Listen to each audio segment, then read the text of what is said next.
Roger, give me that gun, Ron. Right along that back, baby. Aim hot. Clear hot.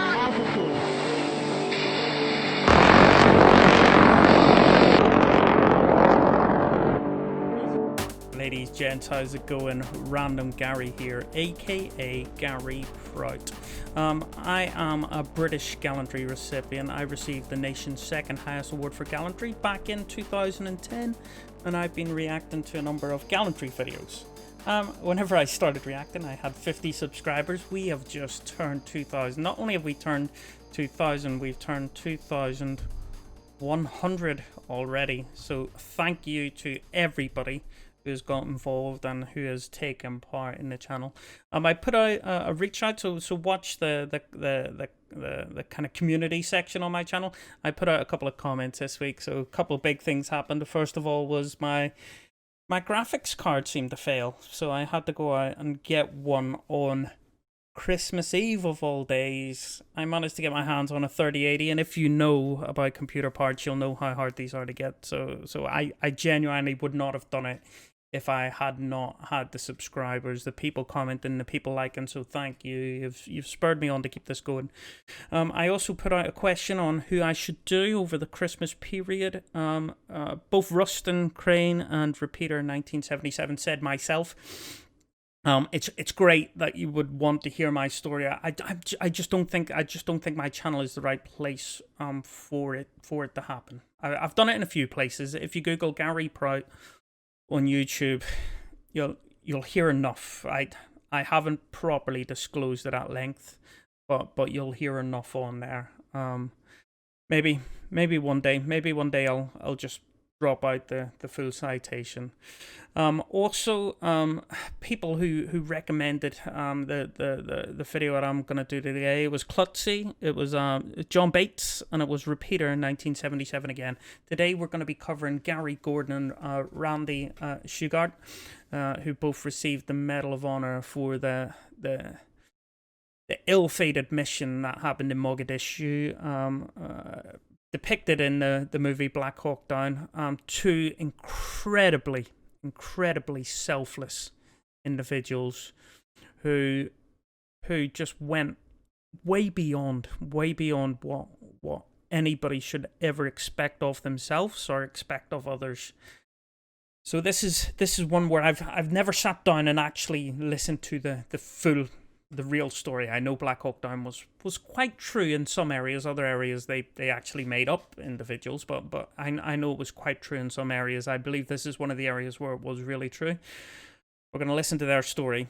I've got a little Christmas malt here, a little Lagavulin 16. Let's check this out. Sorry if it's been a long intro. I had lots to cover off, and I'll be telling you about the live giveaway at the end of this. By direction of the President, authorized by Act of Congress, March 3rd, 1863, the Medal of Honor for conspicuous gallantry and intrepidity at the risk of life above and beyond the call of duty is awarded in the name of Congress. These guys, they didn't risk their lives, they gave their lives away. And they would have had no two doubts in their mind that they were giving their lives away when they've fallen told the pilot what to do. To Master Sergeant Gary I. Gordon, United States Army. Master Sergeant Gary I. Gordon, United States Army, distinguished himself by actions above and beyond the call of duty on 3 October 1993 while serving as sniper team member, United States Army Special Operations Command with Task Force Ranger in Mogadishu, Somalia.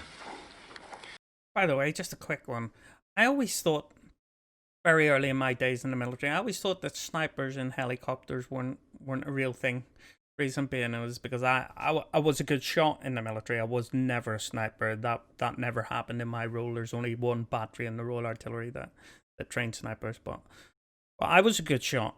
I'd had a lot of experience of shooting and stuff, and I just thought it was impossible to be an effective sniper from a helicopter. However, on my tour in Iraq in 2005, I learned that you actually do get sharpshooters in helicopters, which absolutely blows my mind. And whilst I I didn't get chatting to them. I just knew that we had that capability overhead. It made me think, it's hard to become a sniper. How many hours do you have to put in shooting from a hovering, moving, balancing platform in the air for you to be able to be an effective sniper from the air? I just think it's incredible, and it's something that people say, snipers and helicopters. Yeah, of course. If you've done any kind of precision shooting before and you've been in a helicopter, you know how stupid that sounds. But more fool me, I was completely wrong. And yeah, snipers do work from helicopters. Amazing. Master Sergeant Gordon's sniper team provided precision fires from the lead helicopter during an assault and at 2 helicopter crash sites while subjected to intense automatic weapons and rocket-propelled grenade fires. When Master Sergeant Gordon learned that ground forces were not immediately available to secure the second crash site, he and another sniper unhesitatingly volunteered to be inserted to protect the 4 critically wounded personnel, despite being well aware of the growing number of enemy personnel closing in on. That actually looked like locals, potentially enemy, swarming the Black Hawk that had been shot down. And you know you're landing into a hostile position. There's going to be 4 people who are injured who you're going to have to treat, and you're going to have to try to protect it. If you were just putting out a cordon, to protect that helo, you would want a platoon of soldiers. You'd want 20 to 30 people to man all of the possible angles and entrances that people could come from. To go in with 2 people, like I said, they were not volunteering. They were giving away their lives at this point. On the site. After his 3rd request to be inserted, Master Sergeant Gordon received permission to perform his volunteer mission. When debris and enemy ground fires at the site caused him to abort the first attempt, Master Sergeant Gordon was inserted 100 meters south of the crash site.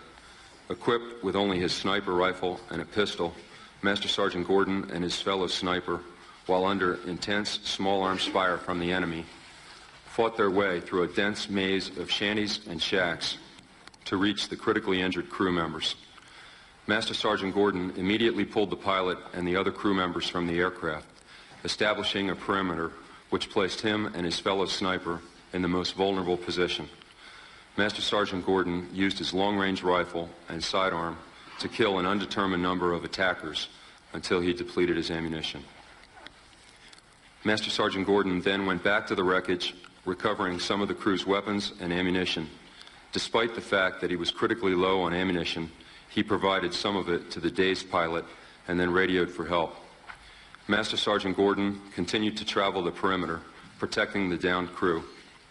After his team member was fatally wounded and his own rifle ammunition exhausted, Master Sergeant Gordon returned to the wreckage, recovering a rifle with the last 5 rounds of ammunition, and gave it to the pilot with the words, "Good luck." Then, armed only with his pistol, Master Sergeant Gordon continued to fight until he was fatally wounded. His actions saved the pilot's life. Master Sergeant Gordon's extraordinary heroism and devotion to duty were in keeping with the highest standards of military service and reflect great credit on him, his unit, and the United States Army. Oh.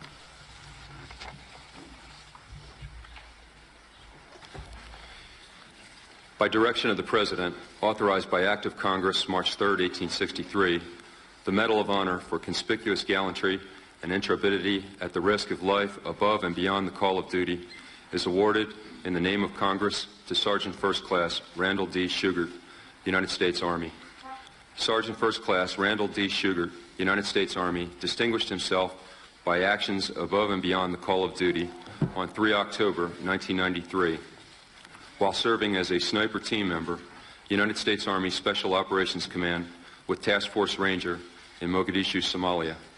Sergeant First Class Shughart provided precision sniper fires from the lead helicopter during an assault on a building and at 2 helicopter crash sites, while subjected to intense automatic weapons and rocket-propelled grenade fires. While providing critical suppressive fires at the second crash site, Sergeant First Class Shughart and his team leader learned that ground forces were not immediately available to secure the... and please correct me if I'm wrong, but I know that there have been other instances where medals of honor have been double awards have been awarded for the same event, shall we say, but never where two people have pretty much been in the footsteps of one another. Please correct me if I'm wrong. I'll pin your post and put it up. Um, uh, uh, to my knowledge, this is the first instance where two people have volunteered themselves. They went out and done it. And it's something that's really shitty about the Gallantry Awards, and they've got it absolutely right in this instance. Whenever Gallantry Awards get awarded, they normally focus on an individual, and they create the citation, and the individual gets recognized for it. For my instance, I'm going to say his name, a guy called Al Higgins. Unbelievable what he done in the same instance. His name's part of the coroner's report, so you'll find it. There were other guys on the day who done incredible stuff, but the citation focused on me. Sadly, this is one of the instances that shows this is how it should be done. You recognize people for the actions they did. You don't focus on an individual, and it's the way the system's created. If too many names go in, nobody gets it, and that's seen as even worse potentially. But I just think if you write what people done and you give them the appropriate award, fantastic. It's a real example. I don't think there's ever been a case where double Victoria Crosses have been awarded for the same instance. Normally people get awards a couple down, but yeah, this is, comment below. What's the reality? Has this happened before? I'll pin your post. The site. Sergeant First Class Shughart and his team leader unhesitatingly volunteered to be inserted to protect the 4 critically wounded personnel, despite being aware of the growing number of enemy personnel closing in on the site. After the 3rd request to be inserted, Sergeant First Class Shughart and his team leader received permission to perform this volunteer mission. When debris and enemy ground fires at the site caused them to abort the first attempt, Sergeant First Class Shughart and his team leader were inserted 100 meters south of the crash site. Equipped with only his sniper rifle and a pistol, Sergeant First Class Shughart and his team leader, while under intense small arms fire from the enemy, fought their way through a dense maze of shanties and shacks to reach the critically injured crew members. Sergeant First Class Shughart pulled the pilot and the other crew members from the aircraft, establishing a perimeter which placed him and his fellow sniper in the most vulnerable position.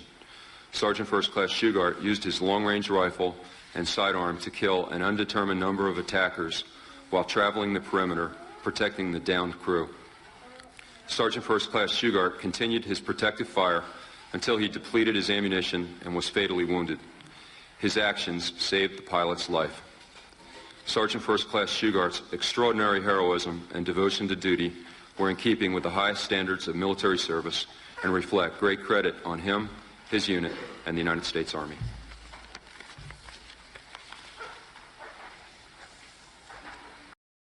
God bless him. Unbelievable. This influenced kind of the way we worked in Iraq in 2005. I was part of a close protection team. No, I wasn't bodyguard. I wasn't close protection trained or anything. But we were the force protection multiple that kind of created a cordon around the close protection team. So we supported them. They were Royal Military Police, looking after the brigade commander who was in charge of British forces in Iraq. And we were always told that if we were ever out and we were outside of the vehicles and there was a contact, and if it was significant and the brigade commander was at risk, the vehicles were going to drive off and they were going to leave us there. Genuinely, they would leave us. They would get the principal out of the situation, and they would let people know where we were so they could come and pick us up. And I can remember having these kind of conversations of, hey boys, we might have to stand here and fight it out. And we always spoke about this kind of Black Hawk Down incident and this kind of influenced what we decided we were going to do on the ground. It's humbling to think these two guys volunteered themselves to be in this position. It's humbling. And they did that because of 4 people on the ground who were helpless, who were injured, who were wounded. Not only did they request it once, they could have quite easily requested it once or twice and said, you know what, we've done all we can do. I genuinely believe that on the 3rd request, the incident control point, the operations room were like, you know what, these guys are going to land and do it anyway. You know, we may as well just give them the go ahead. And they landed, they put wheels down, and they went in and done it. Unbelievable. If they made one attempt, the debris was such that they had to take off and get away. They went back in again, and they done it. And you know what? They were absolute ground hammers. Absolute ground hammers. And they got the job done. And they saved that pilot's life, which is absolutely incredible. Absolutely unbelievable. Don't Google it. Do not Google what happened next. Watch Black Hawk Down. Stick to this kind of stuff on YouTube. Don't Google what happens next, because it's just not a nice place to go. It's not worth it. Ladies, gents, thanks for checking in on Gary Gordon and Randy Shugart's citation. Real lesson there of what we should be doing in every single one of these incredible instances. We should be nominating everybody who deserves to be nominated, not focusing on individuals. There's citations where carbon copies, they've done exactly the same thing. That's what way it should be. That's what way it should have been in my case. Sadly, it wasn't. But hey, that is what it is. We are over 2,000 people. We're going to do a live giveaway on it's the 26th today, the 27th. We'll do it on the 28th.